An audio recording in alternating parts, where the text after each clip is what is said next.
এরপরে আপনার ভালো মন্দ, আপনার নসিব সব কিছু একটা একটা একটা অস্তিত্বের উপরে, একটা বিশাল শক্তির উপরে, যাকে সুপার পাওয়ার বলা হয়, সার্বভৌমত্বের যে মালিক, সুপার পাওয়ার, তার উপরে সমর্পণ করতে হয়। এটা আমরা মহান রবের কাছে আমরা আমাদের ভালো বা মন্দ, আমাদের কপালে যতটুকু আছে আমরা তার উপরে নির্ভর করি এবং তার উপরে আত্মবিশ্বাস স্থাপন করি। আর এর মধ্য দিয়ে আমাদের আমাদের নামাজ পড়তে হবে, এরপরে ধ্যান করতে হবে।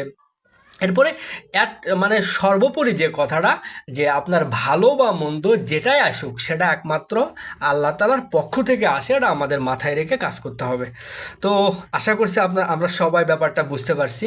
এই 5টা টপিক, 5টা আইটেম ফলো করতে পারলে ইনশাল্লাহ আমরা টেনশন থেকে অনেকটা মুক্ত থাকব। মহান রব আমাদের সবাইকে টেনশন মুক্ত জীবনযাপন করার তৌফিক দান করুন। Thank you very much.